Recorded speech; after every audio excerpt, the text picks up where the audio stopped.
Assalamualaikum warahmatullahi wabarakatuh. Kami dari kelompok 4 kelas Kimia 2022 C mata kuliah pengantar pendidikan akan menerangkan tentang materi sistem pendidikan nasional. Tapi sebelum itu,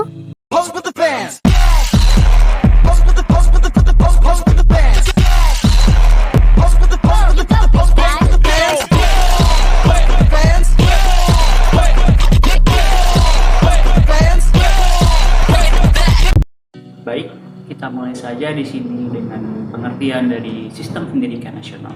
Nah, menurut ahli Budi Harjo pada tahun 2020 mengatakan bahwa pendidikan nasional adalah sistem pendidikan yang diselenggarakan oleh suatu negara, kebangsaan, nasional dalam rangka mewujudkan hak dalam menentukan nasib sendiri dalam bidang pendidikan. Selanjutnya, ada juga pengertian menurut Undang-Undang Nomor 20 Tahun 2003, Pasal 1 Ayat 3, yang mengatakan bahwa sistem pendidikan nasional adalah sistem keseluruhan komponen yang saling terikat secara terpadu untuk mencapai tujuan nasional. Baik, selanjutnya adalah 3 komponen yang ada dalam sistem pendidikan nasional di Indonesia. Yang pertama ada input, yang kedua ada proses transformasi sistem pendidikan nasional, dan yang ketiga adalah output pendidikan. Input merupakan segala sesuatu yang masuk ke dalam sistem pendidikan nasional, seperti contohnya produk, alat, bahan, tenaga, lingkungan untuk menyelenggarakan sistem pendidikan nasional. Selanjutnya adalah proses transformasi sistem pendidikan nasional. Nah, itu adalah keseluruhan proses perubahan input pendidikan untuk mencapai tujuan pendidikan nasional, yaitu menciptakan manusia yang bertakwa kepada Tuhan Yang Maha Esa, cakap, kreatif, mandiri, dan menjadi warga negara yang baik. Yang terakhir adalah output pendidikan.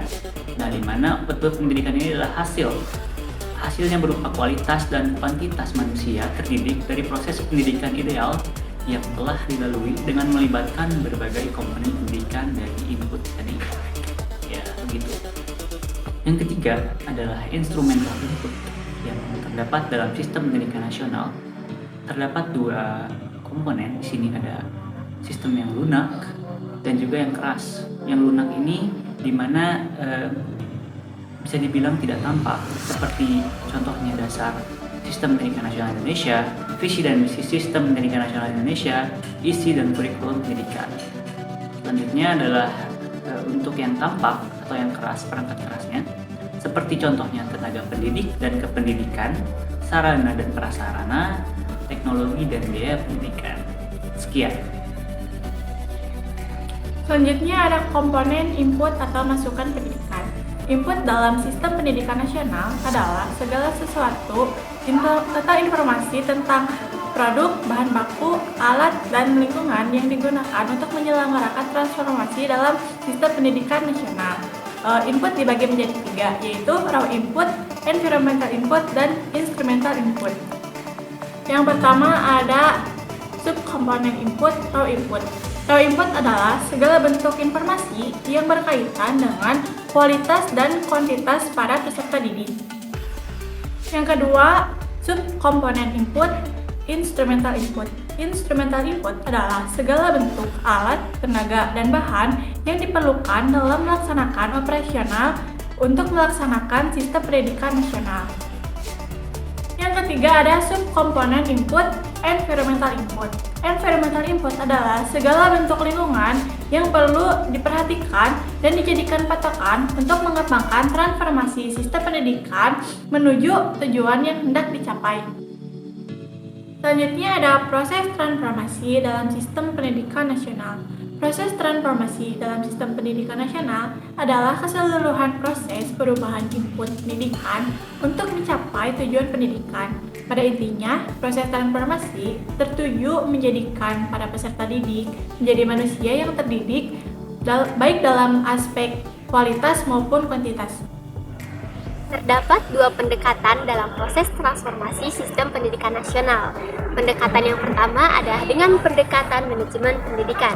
Pendekatan ini melibatkan fungsi-fungsi manajemen atau pengelolaan dalam segala bentuk operasional dalam sistem pendidikan nasional. Fungsi-fungsi ini meliputi yang pertama, fungsi manajemen strategik yang menghasilkan kebijakan, fungsi manajemen personil yang menghasilkan tenaga pendidikan, fungsi manajemen keuangan yang menghasilkan biaya pendidikan, dan fungsi manajemen informasi yang menyediakan informasi kependidikan. Dari fungsi-fungsi tersebut terdapat beberapa implementasinya. Yang pertama adalah perencanaan pendidikan, kemudian pengorganisasian pendidikan, lalu kepemimpinan pendidikan, pengawasan mutu pendidikan, dan pengembangan pendidikan. Pendekatan berikutnya adalah pendekatan secara edukatif atau pedagogis. Pendekatan ini terjadi di lingkup mikrosistem pendidikan nasional atau lingkup sekolah. Pendekatan ini melibatkan proses kegiatan belajar mengajar dengan fokus pada perubahan perilaku peserta didik dalam aspek kognitif, afektif, moral, sosial, spiritual, dan psikomotor.